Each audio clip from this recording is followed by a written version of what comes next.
Welcome to this episode of Inside Tulsa Athletics. On today's show, we'll have our Education Service Center athletic administrative staff, including our executive director and our sports medicine staff.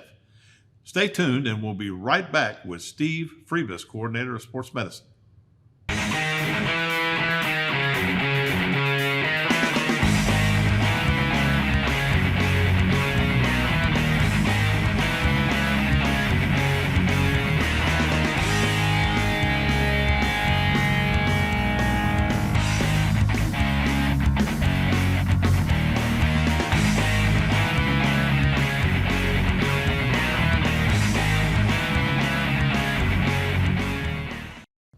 Welcome back to Inside Tulsa Athletics, and our first guest today is our coordinator of sports medicine, Steve Friebus. Steve, welcome to the show.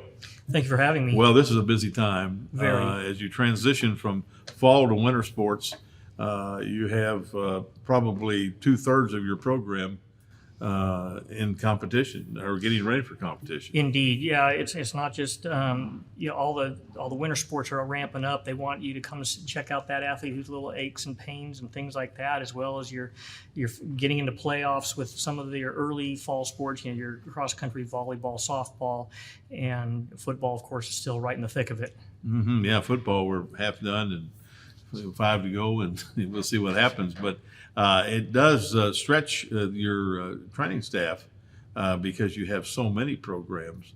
The only other time I can really think of is at the end of the winter season as the spring season begins, because we have a lot of sports in those times. Yeah, and a lot of athletes. It's true. We're trying to do our preseason concussion baseline testing with our winter sports, especially wrestling and basketball. And then, of course, wrestling, we have to get ready to do what they call their alpha testing. And it is basically a test that determines their body fat percentages so that we can determine what is safe for them if they are choosing to lose some weight, that they're losing appropriately and in an appropriate time frame. Mm-hmm. You know, one of the things that is kind of popped back up again now on concussion with things that happened in the National Football League. We've had the concussion protocols in, for quite a while here. How is that working now? Are we seeing more concussions than we did, or is it just appear that the kid is testing for a concussion when they probably don't need to? No, and we take the same precautions. If a kid's coming out and reporting symptoms, and we don't have what the NFL has with spotters all over the field and on the field and all these unaffiliated neurotrauma consultants, it's us, and we get to look at it. We use the Insight helmets from Riddell to help monitor impacts to the helmet, and we get an alert if the impact is above a certain threshold, so that even if we might not have seen the impact, we can go over and check that kid out. We use SWAY for our baseline concussion management testing and follow-up, so that we can look at their reaction time. We can look at their memory, their cognitive functions of their brain, reaction time, and compare that to what their baseline is. And so that helps guide us in that return to play protocol. Of course, there's the state mandates of the 5-step return to play protocol, no less than 5 days. So gone are the days where you got hurt on Friday night and you're playing next Friday night just because, it's just a little headache, it's just allergies. No, we're much more cautious, knowing the long-term effects of it. How many fingers do you see? Yeah, exactly. Well, and our SWAY program is not just indigenous to football, but we have it throughout the program. Right, yeah, we do all high-risk sports, basketball, soccer, wrestling, even volleyball. People don't realize baseball, softball, you get hit with a projectile or whiplash. You might hit your head on the goalpost or land on somebody, collide with somebody else. So we look at it throughout all sports, and like I said, it's really good. The kids, it's a short test. It's all done on their phone, where it's SWAY because they put the phone against their body and do balance tests, and it's like playing some video games. And so it really can check out that cognitive function, their brain, how it's working down. We're talking milliseconds is what we're measuring. It's really amazing when we first put that in. Has it improved any? Oh my gosh, it is completely. It is so much more advanced than what we started with. We started with just some basic And now we've got impulse control and inspection, where you have to kind of look at something and decide which one is which, and then you got to press on it. It's not just did you get the right answer, but we're measuring the time it took you to process that information. Did you see something and do a movement, or did you see something and not do a movement? It's kind of like, I call it red light, green light, but it's things like that. That is really good, I think, for our student athletes and the parents to know that we have that in place.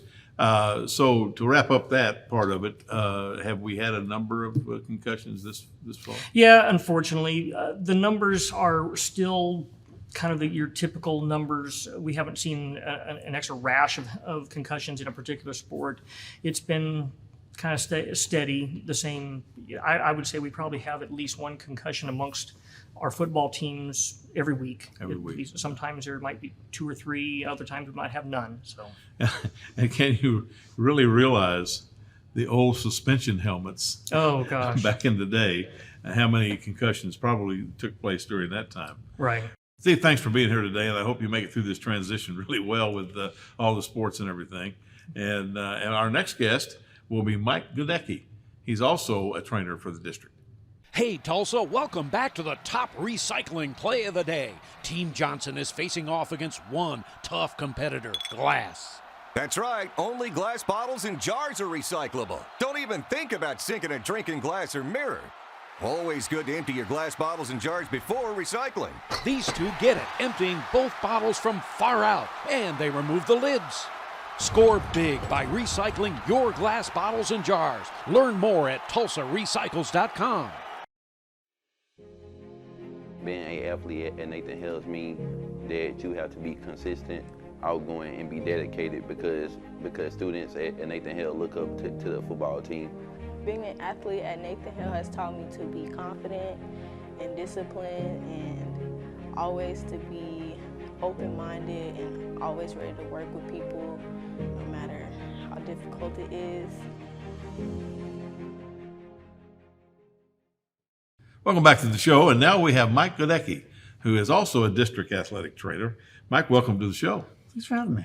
Well, I'm glad you have time to take off and be on the show. You got so much things going on right now. Busy between seasons. Let's talk a little bit about your background and how you got into athletic training, where your education was from, and so on. So, I mean, I've been doing this since I was in high school. I started as a student trainer and then decided I wanted to go to school for full time. So I went to Oklahoma State and then graduated, went to New Mexico, got my master's, then went and worked college for a few years, got my EMT certification, and I'm here working with kids. So you have a master's degree and an EMT, right? And that really is good for our student athletes to have somebody with your experience and background. As we get into athletic training issues and everything, what are some of the more difficult things that you have to deal with? For the most part, probably getting our student athletes to understand their injuries, because with the middle schoolers, they've either never been hurt before or they haven't taken anatomy, so they don't know what body part is what, as opposed to the high schoolers who may have taken some kind of biology or have some kind of understanding, but not enough to know this is a major injury versus, okay, this is a little bruise, I can play through it. Mm-hmm. Getting them to understand that line between what can be played through versus what we need to look at further. And also, what is being hurt and what is being injured? Right, versus okay, you got a little bruise. Mm-hmm. No, you'll be fine. You just got to suckle up a little bit versus, no, there's something wrong that we need to give you rest, or we need to modify something. Need to address. Right. You work for which schools? I work primarily with Webster and Central. See, and how many student athletes do you have? Probably 300 between the two schools. Mm-hmm. Going back and forth between football and then volleyball and wrestling, and then.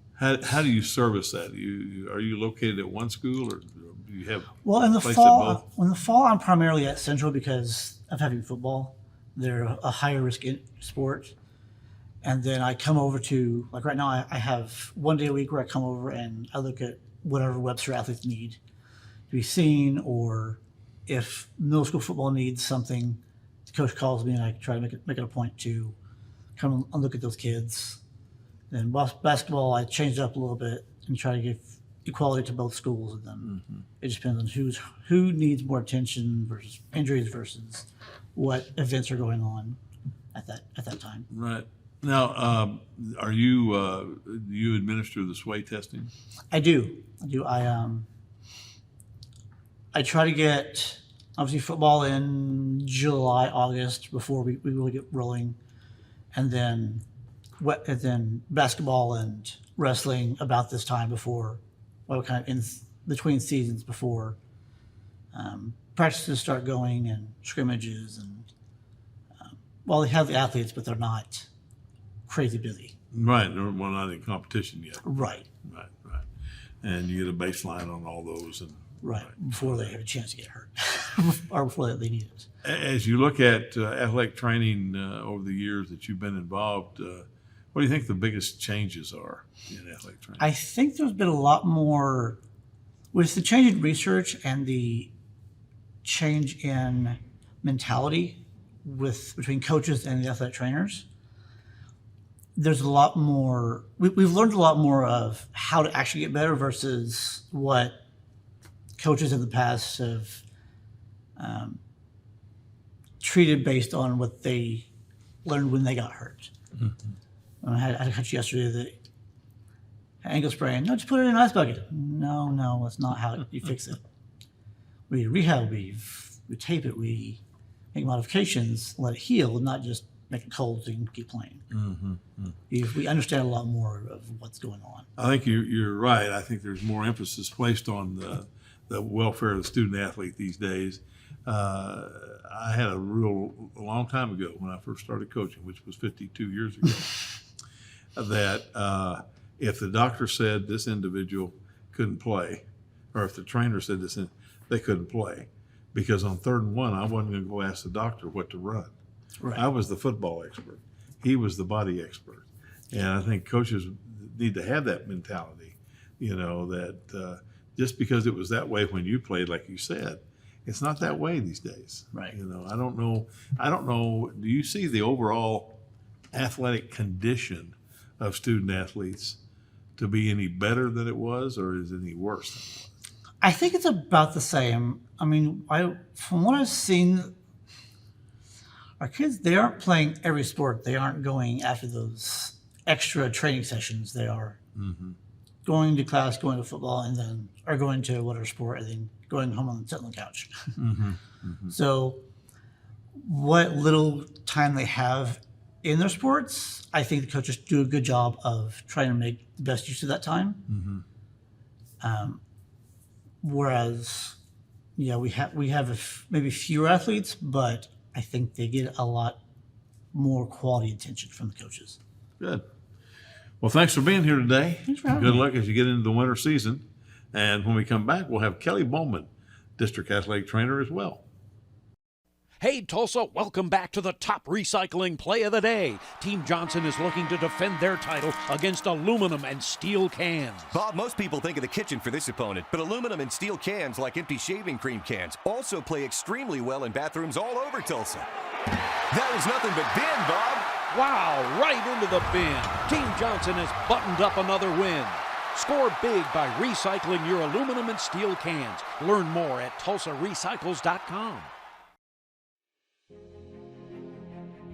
Being an athlete at Booker T. Washington has taught me to carry myself with class as an athlete, student, and friend, and to have responsibility on and off the field.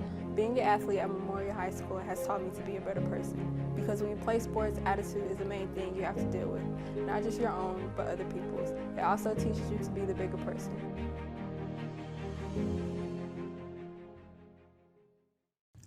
Welcome back to the show. And now we have Kelly Bowmen, district athletic trainer. Kelly, welcome to the show. Thanks for having me, Gil. Kelly, tell us a little bit about your background, how you got into athletic training. Okay, so I started my college education at Connors State College at JUCO. When I was there at this JUCO, I ran into several other students who were doing really, really well in sports in high school, and then some type of injury occurred that caused them to no longer be able to play. And in my mind, I was just like, this doesn't make sense. Like, there's got to be a person or something that should be able to help them get back and be able to continue to play in college. And so when I looked into it, I kind of discovered athletic training. So then I went to Oklahoma State University, where I got my athletic training degree, and then did a graduate assistant position at East Central University, where I got my master's. Well, excellent. I know about all those places. Wonderful. Had a little contact with all of them. That's a great background. So, what schools do you cover now for TPS? I am at Edison High School. So you just have one school? Yes, Yeah. I just have the one. Excellent. Well, that's good. In athletic training, in the years that you've been in athletic training, what are some of the changes you've seen for the good? I think some of the changes for the good is just the education. And particularly here in Oklahoma is the awareness. When I left my graduate position at ECU, there wasn't a whole lot of jobs available. And so TPS is one of these schools that has come about and found us new positions. And I think that that's wonderful because we're servicing the kids, and that's what's important. So having more positions open and more awareness about the profession, I think, is probably our biggest growth. That was always our goal, we had one trainer and we had 3,000 student athletes, and it just didn't work out 1 to 3,000. And we needed to service those better. And I know that Dr. Gist and the board felt that was a priority. And over the years, we've been able to add positions, and that's been a good change. What are some of the critical things that you have to deal with as an athletic trainer? Injuries, mental health, those kind of things. Well, we definitely deal with all of those. So at Edison, I was talking to our Vice Principal Conley the other day, and we at Edison have 878 students enrolled in athletics from 6 through 12. Jeez. So yes, I'm only at one school, but I am servicing 800 athletes. Kids, yeah. Yes, which is a lot.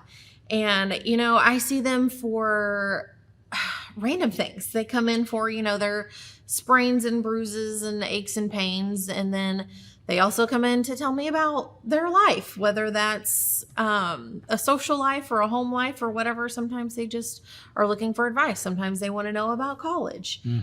So I really try to service those kids however they need it the most. I think as we went through the pandemic and everything, the mental health issue became really evident. It probably has always been there to a certain extent, and I think if you've been in the business any time at all, you've found kids that need help in that area. But I think it's really epitomized some of the shortfalls that we have in communicating with kids when they were isolated at home by themselves and everything. And you give them an opportunity as someone other than the coach or other than the teacher to be able to talk to. Correct. They're very much excited to be back in the school buildings, and things are getting back to what we consider normal. And they love just coming in and chatting. Most of the time, they just want somebody to listen. Like, I don't even always have to give them feedback on something. Just having that extra person there to just listen to whatever's going on, whether it's we're doing bad in a class or we had a great birthday party, whatever it is, they just want to be heard. Exactly. What is your favorite sport to cover? Oh, Gil, that is a tough question and a rude one. I don't know that I have a favorite one. We're so busy all the time. I enjoy covering all of them. Each sport is very different from the other, and I love covering all of them. I like being there for all my kids. Do you find that the individual sports have different kinds of injuries? Traditionally, you would say yes, but as of recent, I have seen all different kinds of injuries in all different sports. I don't think that there's necessarily, one for the other. I mean, of course, you have more like knee injuries with like basketball and more elbows and shoulders with baseball or softball. But Concussion with football. Correct. But right now, like, they're kind of all over the place. Concussions. I've had several at softball, actually. Yes, So- people don't realize that Mhm. when you have a projectile that you throw at someone, sometimes those things don't turn out well. Correct. Well, Kelly, thanks for being here today. I know this is a busy time of the year for you, Yes. and good luck as you go into the winter season. Thank And you. when we come back, we'll have Herb Ray, who's also a district athletic trainer. Hey, Tulsa, we have a crushing recycle play of the day for you. Team Johnson versus paper and cardboard. They're starting off slow today, probably trying to figure out what to do with those styrofoam plates since they're not recyclable. There's the big play we were waiting for. Boom! Completely empty cardboard boxes dunked in the cart. Score big by recycling your cardboard and paper. Learn more at TulsaRecycles.com.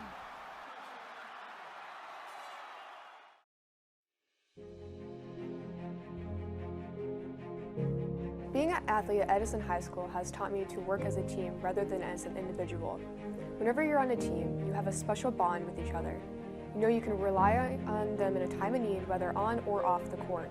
Whether it be a shoulder to cry on or advice on how you can improve, you know your team will always be there for you.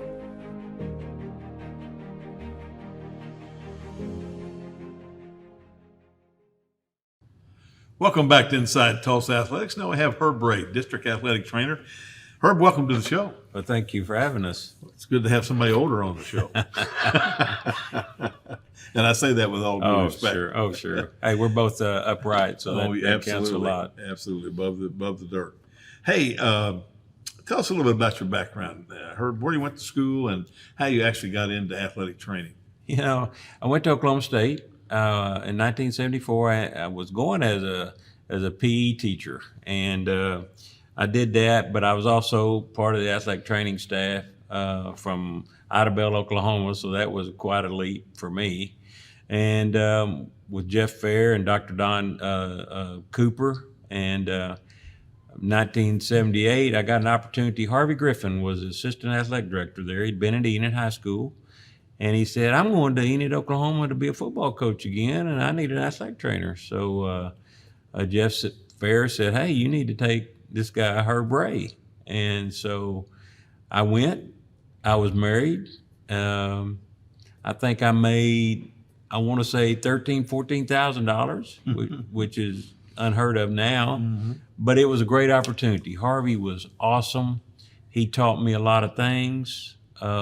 We went to the playoffs 3 years in a row. They hadn't been to the playoffs in probably 7 or 8, and got beat out by the state champion each year.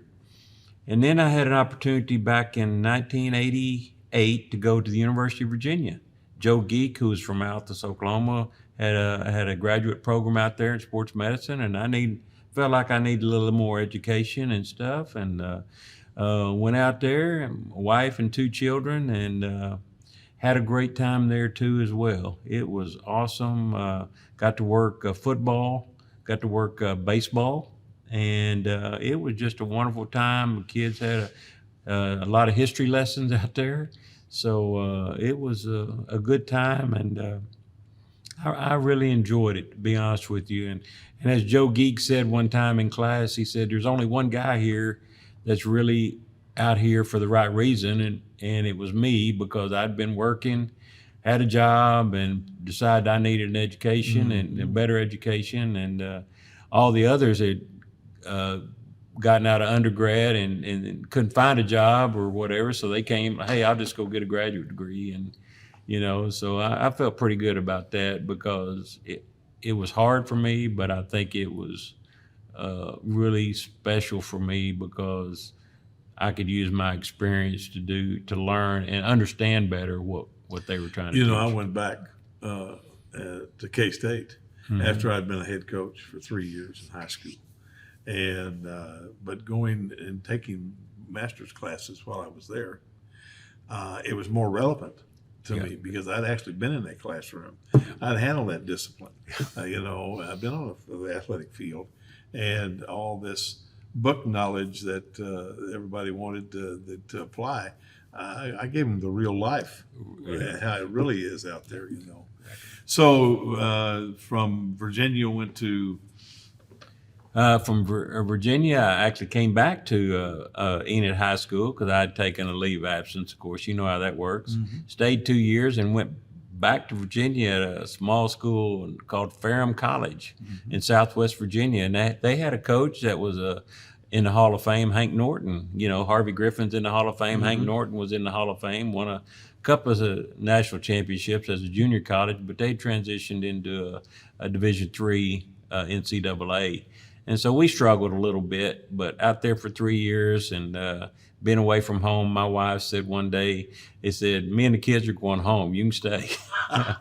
And so I thought, yeah, I probably ought to go home too, you know. And so her mom was alone and stuff. So we went back, and that's when I went to Jinx High School in 1994. And so it was a good move for the family and stuff like that. But I enjoyed Ferrum College. It was out in the middle of nowhere, and when I tell you that, it's out in the middle of nowhere. And there was 1,200 students in the fall, about 850 in the spring, you know. And I understand that. So you understood that. So, but it was a great place, and Hank Norton was an awesome guy to work for, and all the people he knew, and part of his team was part of that group that died in the Marshall crash. He had one of his former coaches was up there, and about 8 players, I think, from Ferrum were up there at the time too. So that. In the last 30 seconds, what's the biggest change you've seen in athletic training over the years? The knowledge from 78 to right now. We do so many more things than we did back then. You know, you just did ice and heat and maybe a little whirlpool and that. Now you got all these machines and techniques that you use that are just so different and better and better. But you know, back then we did what we had to do to get kids on the plane with what you had, and it's just like anything else. Well, Herb, thanks for being here today. Well, thank you for having me. About your background experience, and I know our kids are glad to have you. Thank you very much. And when we come back, we'll have Terril, Jimoh, District Athletic Trainer. Hey Tulsa, welcome back to the top recycling play of the day. Team Johnson is facing off against a tough competitor, plastic. Don't trust those numbers on the bottom. You have to stick to what you know. Only bottles and jugs found in the kitchen, bath, or laundry. They're quick to pick up. And empty those bottles before sinking that shot. Always empty your bottles before recycling. Score big by recycling your plastic bottles and jugs. Learn more at TulsaRecycles.com.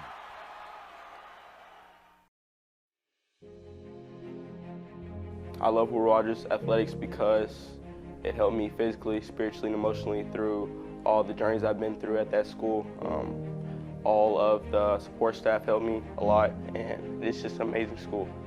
Athletics at Will Rogers changed my life because it became a second family. With the support of my coaches and teammates, it's helped me gain confidence, work as a team, and will help me in college and in life.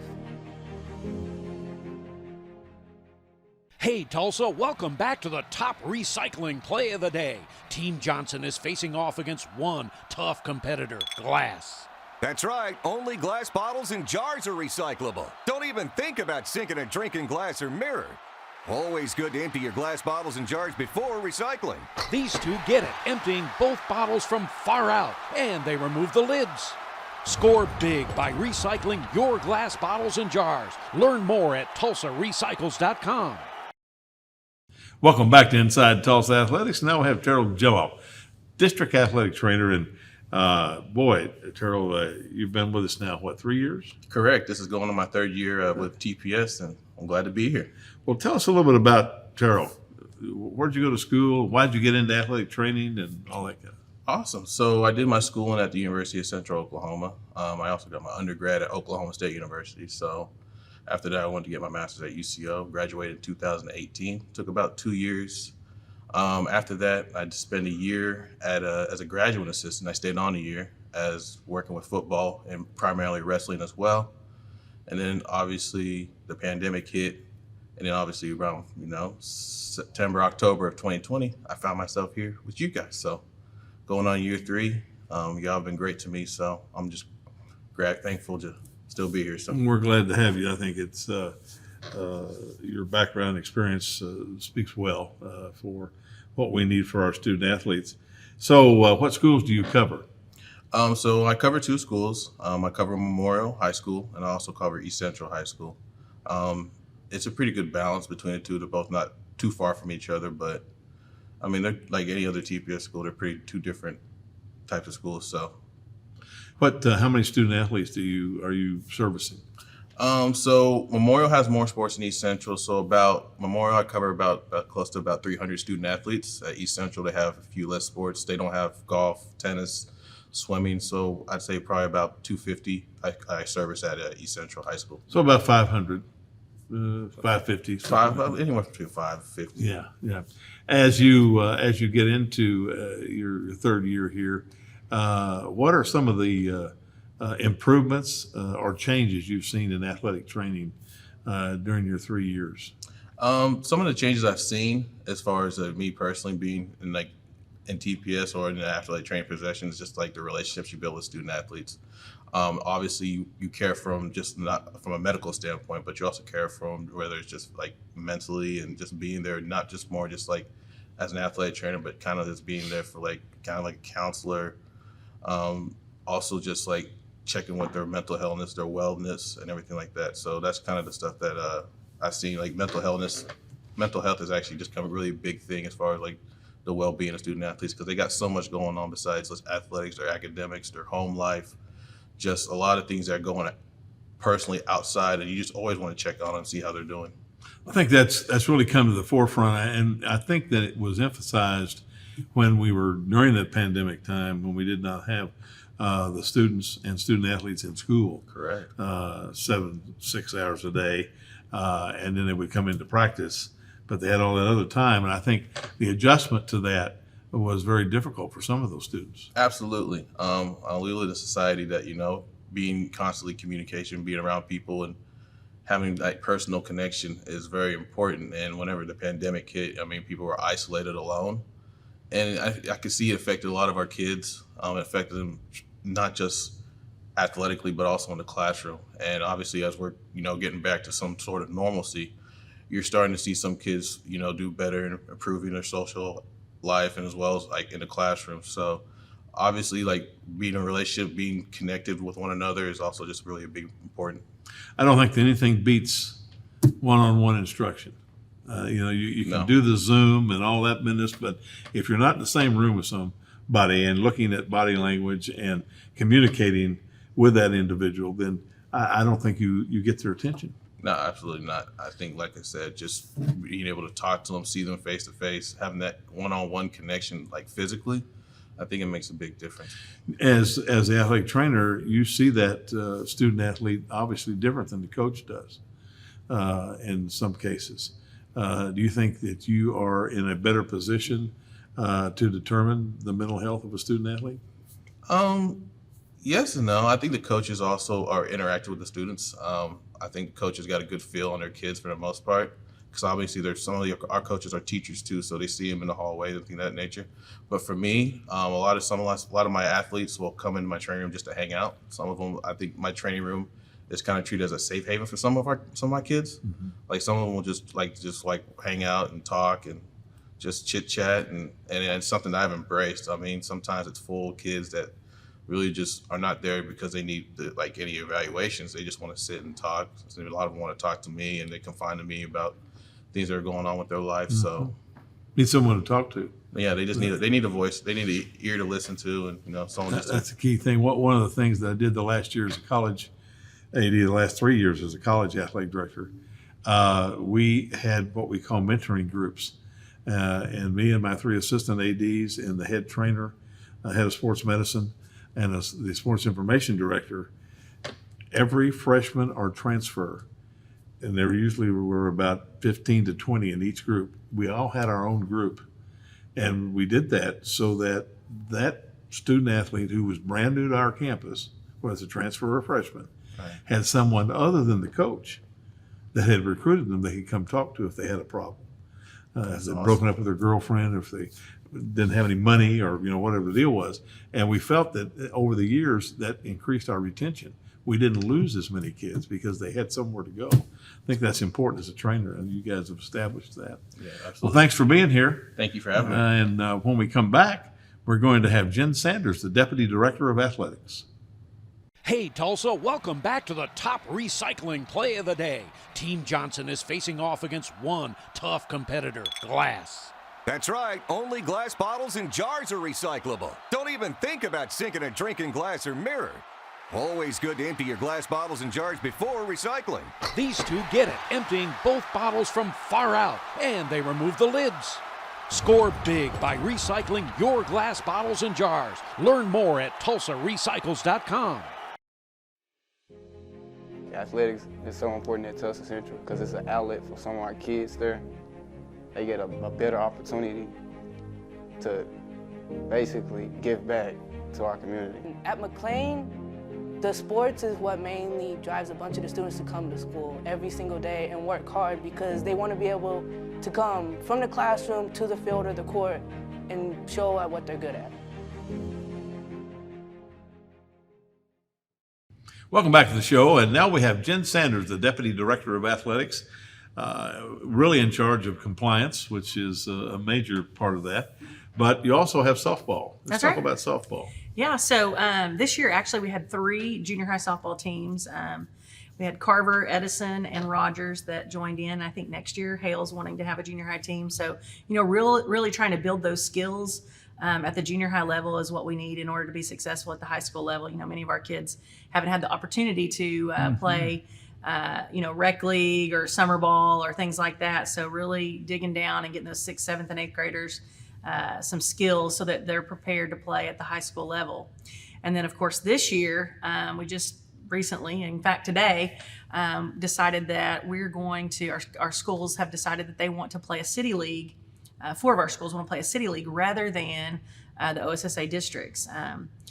Just gives our kids a little bit more of a chance to be competitive.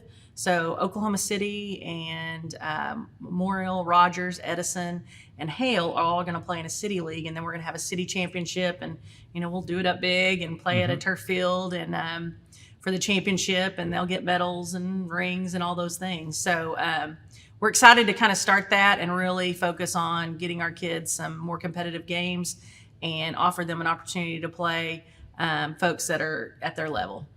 Well, that's good. I think time on task on the field in competition is the only way you get better. Right. You can practice forever, and fundamentals are really important. Right. But those reps on in the field is really important. So how is eligibility and compliance going? Well, it's going great. We've got almost the large majority of our coaches hired, so that's great. I think we maybe have a couple of sports in the spring that are missing a couple of coaches. So if anybody wants to apply, there's an adjunct coaches application online.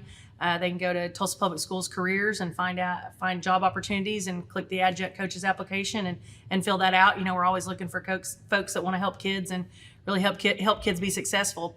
As far as the eligibility goes, I filed a ton of hardships this year. There is a new rule regarding kids that establish their eligibility outside of their district that they live in. So just for instance, if we had a kid that was their freshman year, they decided they wanted to go to Broken Arrow, and they've driven to Broken Arrow for the last 2 or 3 years, and they decided their senior year they want to come back to their home district. The OSSA now has an opportunity to file hardship so that those kids can be eligible back in their home district. And that happens a lot. We have kids that sometimes think the grass is greener, and they transfer out or they establish outside of the school district, and then their sophomore and junior year they're like, I kind of want to come back home and play. So I filed a ton of those. We've had quite a few of those hardships, and all of those have been approved, and that's been great. So we really appreciate the OSSA for thinking about kids that want to come back to their home district. That's a good point, because one of the things I know that when we used to go out in the spring and talk to the 8th graders and tell them, now if you don't go to your home school, it's a 2-year commitment, because you're going to go to that school 1 year and then you're going to sit out a year. Right. And with that waiver now, that I think that benefits the student athlete. Yeah. Have the transfers been overly abundant this year? We've gotten quite a few kids back, which is really great. I think our numbers are up in participation wise in all sports, even like softball and cross country. You know, Mick, I know he's talked about wrestling, but you know, our numbers are up. Even football numbers are up. You know, this year we're playing 6th, 7th, and 8th grade football. You know, we have our 6th and 7th graders are on one team, and then some of our 7th and 8th graders on another team. So for those numbers to be up, and for each school, I think we only had maybe a couple of schools that didn't have 2 teams. So we're excited to get those numbers up. And as you know, if the wrestling numbers go up, the football numbers just kind of automatically go up, and it helps kids, learn how to tackle and those things. So it's great. Well, that's good. I think as we talked for years, the feeder program is essential, and if we get those programs started, more programs like wrestling and softball, cross country and track, the numbers are going to go up, and they're going to stay up because we retain kids because of those activities. That's right. And we're one of the only districts that actually, allow our kids to play 6th and 7th grade. Most of the suburbs, they have to play Indian Nations. And as you know, that comes with a cost. Exactly. So. Yeah, they don't start until the 8th grade. Right. And that's really interesting because the years I spent in those schools, it was really a bonus for us to be able to have 7th grade and 8th grade played. Right. And when they did away with it, it was an interesting time. I don't know exactly why that decision was made. Yeah. As you look to the future in compliance and eligibility, what do you see out there? Well, just like the transfer portal in college athletics, we are seeing that trickle down to the high schools. I'm sure everyone's read the newspaper of, certain quarterbacks and certain running backs and all of that going from one school to another. And, I'm really proud of our students that have decided to stay because it shows their commitment. And I think it shows colleges what kind of commitment kids have. I know a few years ago we had a couple of kids that were thinking about transferring, and their college, the coach that was recruiting them to a certain college said, if you transfer, that kind of shows me who you are. So, be committed, be proud of your school, and stick with it. That's more of an issue, I think, than ever before now with the college transfer portal being the way it is. Well, Jen, thank you for being here today, and good luck this year. Yeah. And when we come back, we'll have Marlon Houston, Assistant Athletic Director. Hey, Tulsa, welcome back to the top recycling play of the day. Team Johnson is looking to defend their title against aluminum and steel cans. Bob, most people think of the kitchen for this opponent, but aluminum and steel cans, like empty shaving cream cans, also play extremely well in bathrooms all over Tulsa. That was nothing but bin, Bob. Wow, right into the bin. Team Johnson has buttoned up another win. Score big by recycling your aluminum and steel cans. Learn more at TulsaRecycles.com.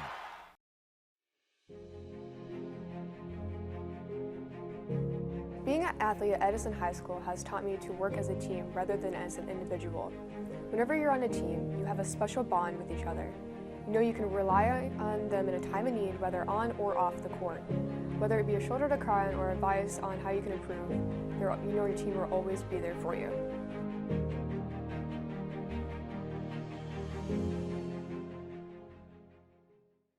Welcome back to Inside Tulsa Athletics. Now we have Marlon Houston, Assistant Athletic Director. Marlon, you got 3 or 4 different things. At least 3 or 4. Busy. At least 3 or 4. I'm busy. Tell me about this elementary cross-country meet. Well, the elementary cross-country meet was held at O'Brien Park.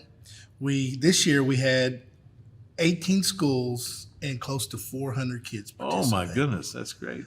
It was a phenomenal meet. Everyone was very excited and happy, and I think it will even grow even bigger next year. What grade levels were involved? Well, the grade levels, we just asked for our PE teachers to pick their best athletes, so they tended to run from 3rd through 5th grade. Okay, yeah, that's fantastic.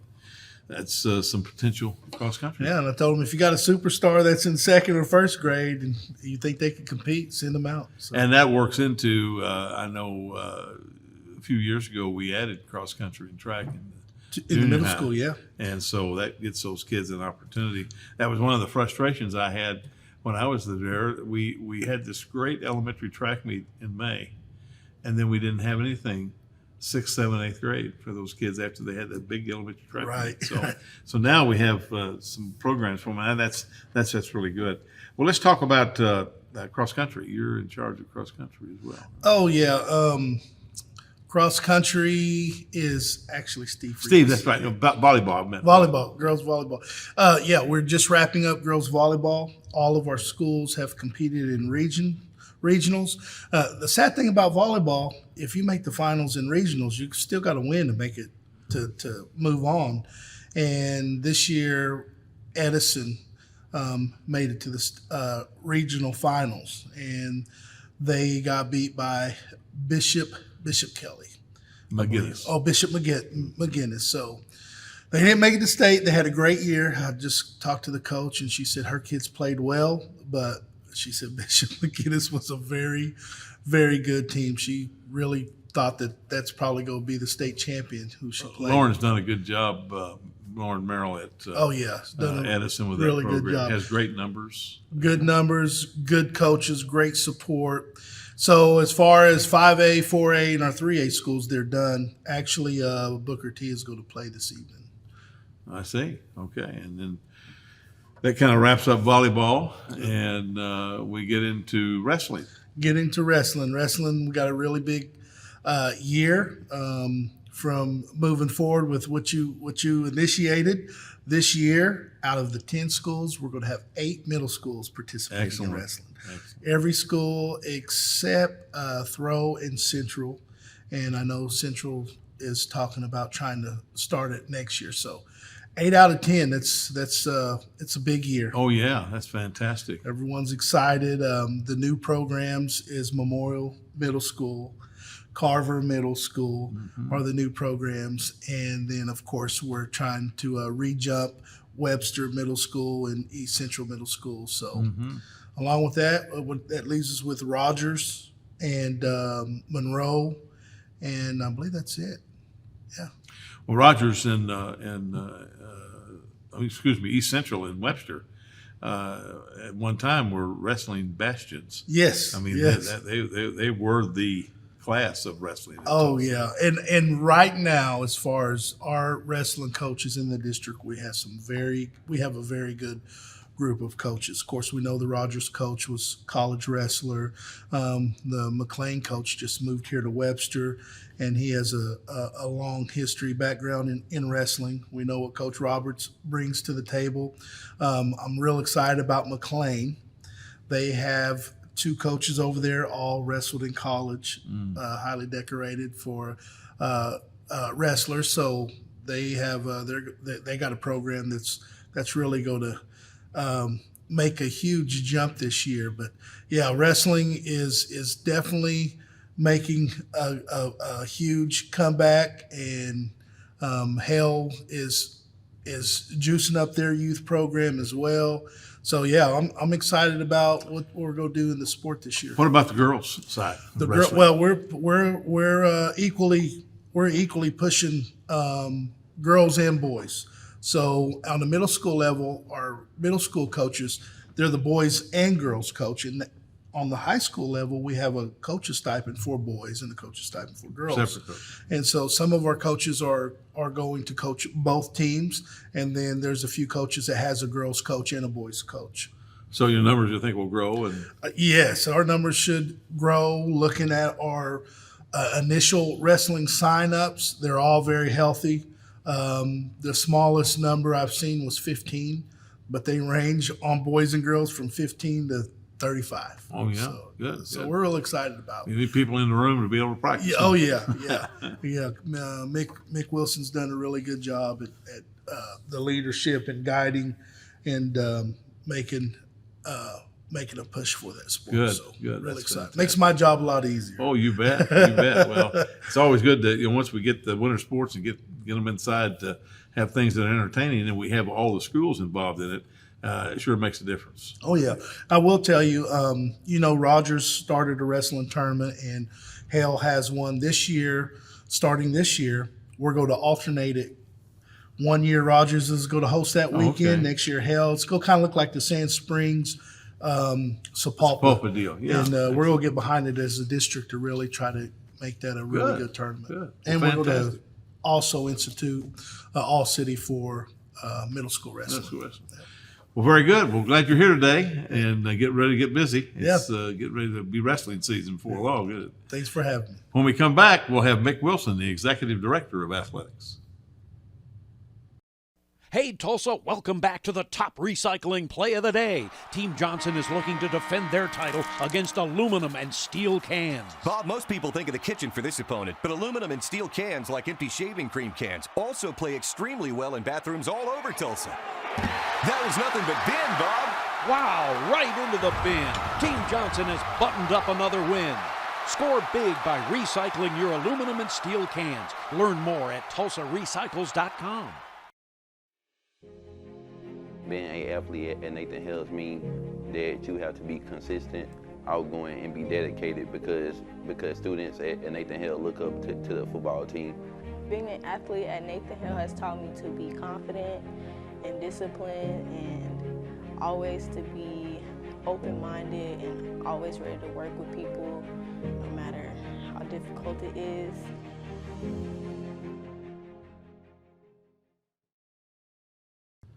Welcome back to Inside Tulsa Athletics, and our last guest, the Executive Director, Mick Wilson.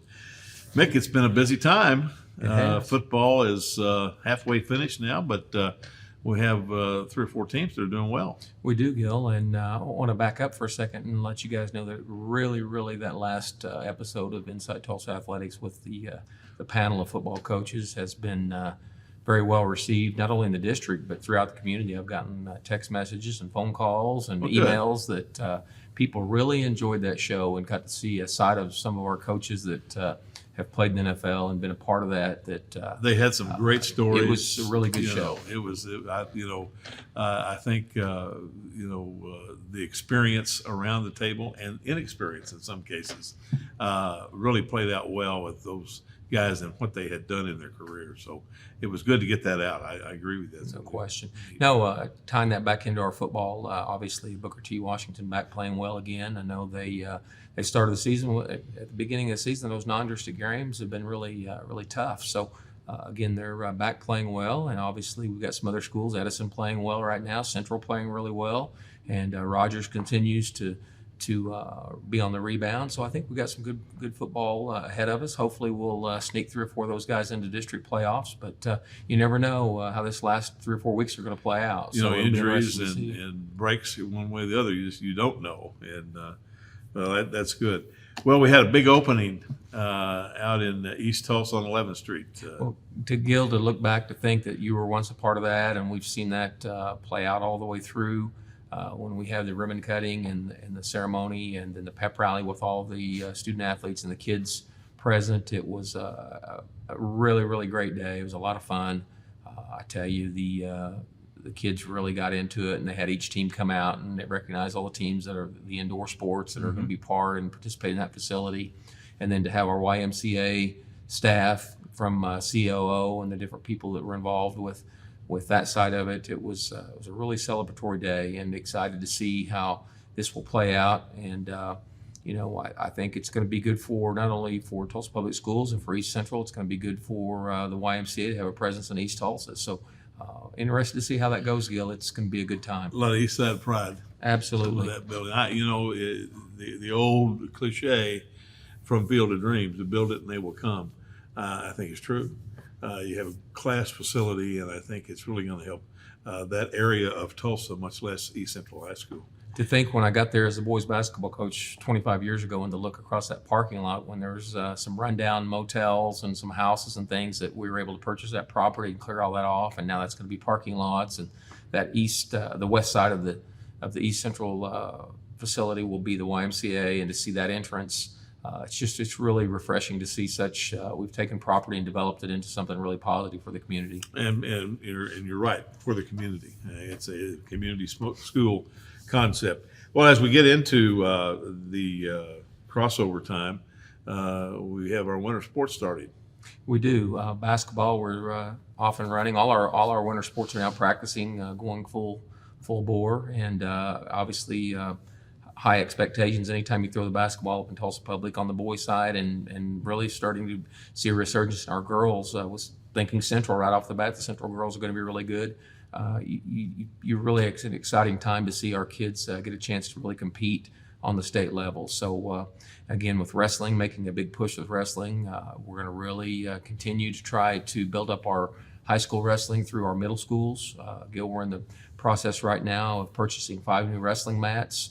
We're also going to buy singlets and headgear and things for our wrestlers that similar to what we do in junior high and middle school football, have that available so that we can take those out and those kids can use those things. So we're going to continue to try to build up our winter sports and especially with that of wrestling. I think we've got an opportunity to be pretty good, getting the right coaches in the right places. We found some new people that want to help us move that forward. So I'm excited to see what we can do with wrestling for sure. I think, and we said years ago, adding programs to the middle school could only enhance the experience for the student athlete, but also as they move through the program to the high school. Well, no doubt. Again, with the success we had just on a small level, I mean statewide, but it was a small amount or a small level with our girls wrestling. I really think that that's going to have an opportunity to really give other kids more chances and opportunities to participate, especially on the female side.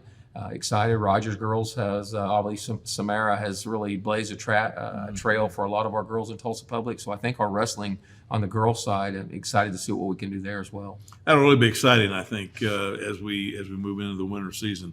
Real quickly, in our last 30 seconds, Tournament of Champions will be at the BOK again. It will be at the BOK, working on that today, trying to, one thing we are going to do, Gil, it's we've never done before, is we're going to move our teams to stay downtown. So whether we're still working on a couple different sites, we may have them at 2 different hotels downtown, but yes, working on it and excited. And had a guy call me the other day and said he thinks it's the best boys field we've had in a long time, which, we say that every year, but this year is going to be no exception. Well, and of course in a class facility. So it should really be a good 3 days of basketball, I think, at the BOK. Well, Mick, thanks for being here. I know you're very busy, and stay tuned. We'll be back, and we'll be back with these messages after this.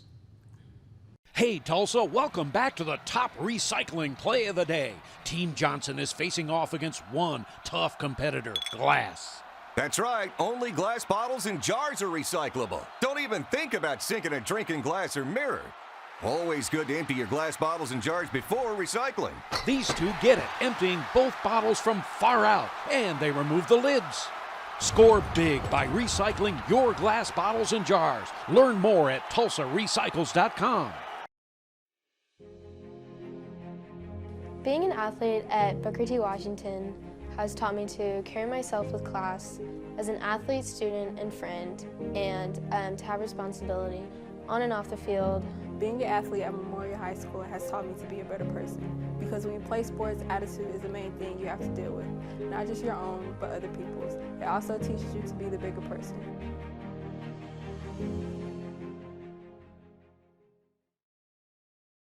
We hope you enjoyed today's show. We want to thank Bill Hastings of the Tulsa World for a great follow-up story about the McLean Titans and their future opponents stepping up to assist our student athletes for the remainder of the Titan football season. Thank you to Wagner, Skiatook, Cushing Public Schools for offering opportunities for our football student athletes at McLean to continue their season. We'll see you in 2 weeks with another edition of Inside Tulsa Athletics.